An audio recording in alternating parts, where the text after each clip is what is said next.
ஆரங்கனாய் போற்றி நாட்டாகி எங்கும் கலந்தாய் போற்றி கைலை மலையானே போற்றி போற்றி பிச்சான பேரையோடு உகந்தாய் போற்றி இரவி அறுக்கும் இராமே போற்றி வைத்தாளன் என்று மகிழ்ந்தாய் போற்றி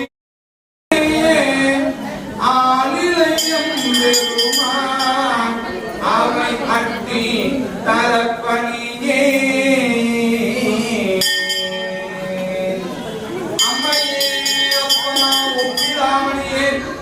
அன்பில் விளைந்தார் பொய்மையே பெருக்கி பொழுதில் கொடுத்தலை புறையறிய தனக்கு செம்மையே ஆய சோகமளித்த சிவபெருமானே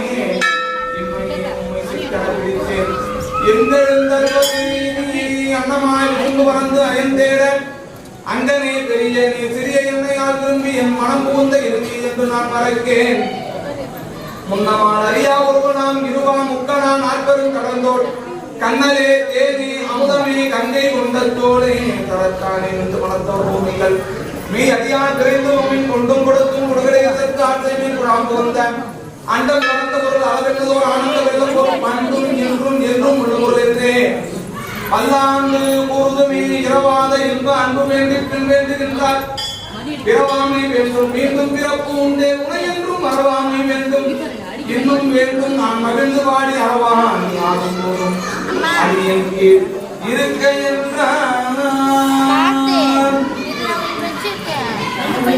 மும்மூர்த்தியில உயர்ந்த பெருமான் அழிக்கும் கடவுள் சொல்லிடுறாங்க. அவர் அழிக்கும் கடவுளே கிடையாது. எல்லாம் சொல்றாங்க அழிக்கும் கடவுள், அவர் வீட்டில் போட்டா வைக்காதீங்க, அறியாமையால சொல்றாங்கன்னா அனைத்துக்கும் அப்பாற்பட்டவர். அம்மையே அப்பா மாணிக்கவாசத்தோட அம்மையே நீதான் அப்பாவும் நீதான் சொல்றார், பரம்பொருள்னு சொல்றோம் இல்லைங்களா. அப்படிப்பட்டவர் அழிக்கும் கடவுள், ஒடுக்கும் கடவுள்னு சொல்லுவாங்க. ஒடுக்கும் தன்னுள் அனைத்து உயிர்களையும் ஒடுக்கி கொள்ளுகின்ற பெருமான். ஒரு சுடுகாட்டு வரைக்கும் ஒரு சாமி வராருன்னா எந்த சாமி வருவார்னு சொல்லுங்க, இவர் தான் வருவார். அங்க ஆட்சி புரியறான்றாங்க. நம்மை காக்க இங்கு கூட வரக்கூடிய ஒரே கடவுள்னா சிவபெருமான், கருணை கடவுள். அழிக்கும் கடவுள், கருணை கடவுள். உருகி வேண்டும்னா கிடைக்காதது ஒண்ணுமே கிடையாது அவர்கிட்ட. அதுக்கு தகுந்தா போல் நம்மளை உறுதிப்படுத்திக்கணும். அப்படிப்பட்ட பரமான் அவருக்கு பிரம்மாவும் மகாவிஷ்ணுவுமே ஒரு சிறு தவறுகள் செய்தாங்க. திரு அண்ணாமலையில் நடந்த சம்பவம் இது. இதற்கு அவங்க தவம் இருந்தது திருக்கொடுமுடியில போய் தவம் இருந்து அங்க கோயிலுக்கு போனீங்கன்னா மும்மூர்த்திகளை ஒரே கோயில பார்க்கலாம். திரு பாண்டி கொடுமுடின்னு கரூர் பக்கத்துல இருக்கும். அங்க அவங்க இருவருமே தவம் இருந்து அந்த மோட்சம் பெற்றாங்க. எதற்காகனா தன்னுள் யார் பெரியவங்க அப்படிங்கிற ஒரு ஆணவம் பிரம்மாவுக்கும் மகாவிஷ்ணுவுக்கும் வரும்பொழுது சுவாமி கிட்ட போறாங்க. முறையிறதுக்கு யாராவது பெரிய ஆள்கிட்ட போகணும் இல்லையா, நம்ம 2 பேரோட பெரியவர் இவர்கிட்ட போவோன்னு கேட்கும்போது அவர்கள் ஆணவ செருக்கினாலே மதிமயங்கி கேட்கறாங்கன்ட்டு சுவாமி அவங்களுக்கு ஒரு பரீட்சை எல்லாருக்கும் சொல்றாங்களே, ஒரு டெஸ்ட் வச்சு பார்க்கணும். அது போல என்னுடைய அடிமுடியும் காண்பவர்கள யார் முதல்ல பாக்குறீங்களோ நீங்க தான் உயர்ந்தவர்னு வச்சுக்கலாம் போங்கன்றாரு. எம்பெருமான் பிரம்மா அன்னவாகனமா பறந்து மேல போய் முடிய பார்க்க போறாரு. மகாவிஷ்ணு பன்றி அவதாரம் எடுத்து பூமியை தொடர்ந்து திரு அண்ணாமலையில அந்த மலையை தான் பாக்குறாங்க. 2 பேரும் போறாங்க. பல யுகங்கள் போயும் பார்க்க முடியல. போறாங்க இவர் கீழே போறவர் மேல போற முடியல.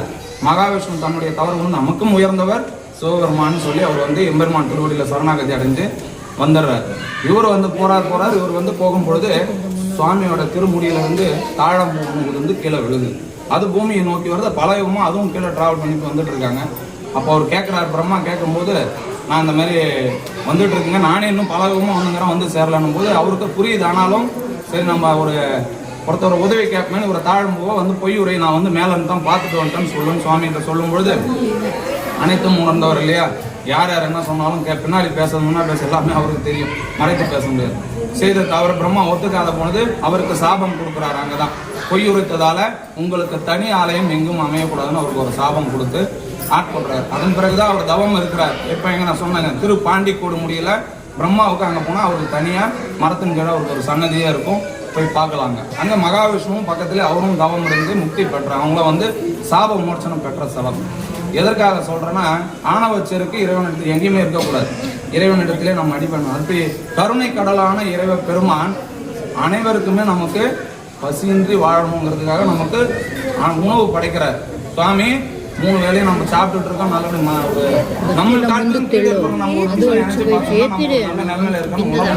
இன்னும் வேணும் கேட்கறது மனித இயல்பு. கொடுத்ததற்கு ஒரு நாளாச்சும் அவருக்கு நன்றி தெரிவிக்கணும். நம்ம சுவாமி இந்த வாழ்க்கை நல்லா இருக்கு, இது எனக்கு குறையாத பாத்துங்கன்னு யாரும் நம்ம கேட்கறோமான்னு பலருக்கு தெரியல. கேட்கறவங்களா இருந்தா மகிழ்ச்சி. இந்த வாழ்க்கை குறையாம என்ன பாத்துக்கோங்க, மேல போறது உங்களோட விருப்பம்ன்றத அது போலதான் விண்ணப்பம் வைக்கணும். வேண்டத்தக்கது அறிவோய் நீ வேண்ட முழுதும் தரும். என்ன கொடுக்கணும்னு அவர் நமக்கு பூலோகத்துல பிறக்கும் போதே அந்த லிஸ்டோட தான் அனுப்புறாங்க. நாம தான் கேட்டுங்கிறோம் தான். ஆனா நமக்கு உண்டானது அனுபவிப்போம், கொடுக்கறத கொடுத்துன்னு தான் இருப்பார் கிடைக்கிற நேரத்துல. ஆனாலும் அந்த மத வினைகள் கழியணும் அப்படின்னா தொண்டு செய்யணும், சிவத்தொண்டு. பெருமாள் ஆலயத்துல வந்து அடியார் பெருமக்கள்லாம் செய்யறாங்க, எல்லாருமே செய்யலாம். ஆலயத்துல வந்து ஒரு பணி செய்தோம்னா நம்மளோட வினை குறையும், பாவங்கள் குறையும். நம்ம கேட்கவே தேவையில்லையா, தானா ஆட்டோமேட்டிக்கா கிடைக்கும். அப்படி நமக்கு படி அளந்திருக்கார் பெருமான். 3 வேளையும் உணவு கொடுத்த எம்பெருமானுக்கு இந்த ஒரு நாள்ல தான் அன்னாபிஷேகம். அன்னத்தை கொண்டு நமக்கு படைத்த இறைவனுக்கு அந்த அன்னத்தை கொண்டு நாம் வந்து அந்த புரட்டாசியில் வருகின்ற ஐப்பசியில் வருகின்ற முழு நிலவு சந்திரனுடைய பாவ மோட்சனம் பெற்ற நாளும் இன்றுதான் சொல்றாங்க. அப்படிப்பட்ட இந்த நன்னாளிலே சந்திர பெருமானும் வந்து வழிபாடு செய்கிறார். நாமளும் இந்த நாளில் எம்பெருமானுக்கு இந்த அன்னத்தை சாற்றி வழிபாடு செய்தால் அத்தனை பேருக்கும் முக்தி கிடைக்கும்னு நாங்கள் அருளாளர்களை பாடியிருக்காங்க. 4 பெருமக்கள் எல்லா இடத்துலையும் சொல்றாங்க. அன்னாபிஷேகத்தை பார்க்கின்ற அத்துணை பேர்களுக்கும் முக்தி நிலை உண்டு. முக்தி நிலைனா எதுன்னு கேட்டா பிறவா ஒரு வரம். மீண்டும் இந்த நரகத்துல பிறக்கணும்னு யாராவது வேணும், திரும்பி நான் பிறக்கிறேன் சாமின்னு யாராவது கேட்பாங்க. உடம்பு நம்ம மோசமா இருக்குங்க ஐயா, வீட்டுல பிரச்சனை அது இதுன்னு துன்பமா இருக்கு. சொர்க்கம் சொல்றோம் இல்லையா, சுவாமியோட திருவடி தான், கைலாயம் தான் நமக்கு எல்லாமே பெரிய இம்பார்ட்டனா. அப்படிப்பட்ட இடத்திலே நம்ம வைத்துக் கொள்வார். அனைவருக்கும் இந்த அன்னாபிஷேகத்தை தரிசிப்பவர்களுக்கு முக்தி நிலை உண்டு. வேண்டுவது கட்டாயமாக கிடைக்கும். இந்த நேரத்தில் இவர்கள் வந்து தரிசிக்கும் பொழுது கிடைக்கும். இந்த சுவாமி மேல் சாற்றிய உணவை எடுத்து உண்பவர்களுக்கு சகல விதமான நோய்கள் பிணிகள் தீரும். குழந்தை பேர் இல்லாத குழந்தை பேர் அத்துணையுமே அருளாளர்கள் இந்த பதிகத்தில் கொடுத்துருக்காங்க. எல்லா சிவாலயங்களும் இன்னைக்கு ஒரு நாள் அன்னாபிஷேகம் அன்னம் சாற்றி எம்பெருமானுக்கு பல விதமான அலங்காரங்கள்ல செய்யறாங்க.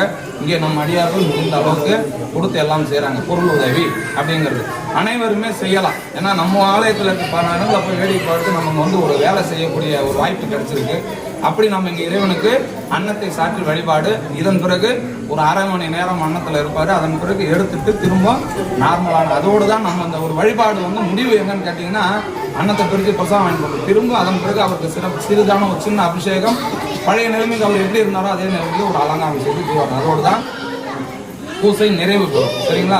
அதுக்கு ஒரு 10 நிமிஷம் தான் எடுத்துக்கும். அதனால அன்னத்துல கொஞ்ச நேரம் சுவாமி வந்து நீங்க கிட்ட வந்து தரிசனம் பண்ணிட்டு பார்க்கலாம். அரை மணி நேரம் தான், அதிக நேரம் இருக்காது. அதன் பிறகு அன்னத்தை பிரித்து உங்களுக்கு பிரசாதமாக தருவாங்க. வாங்கின அவசியம் எல்லாருமே சாப்பிடுங்க. குழந்தைகளுக்கு எல்லாம் கொடுங்க. நல்ல கல்வி ஞானம் என்னென்ன வேணுமோ. ஏன்னா இந்த நேரம் அவர்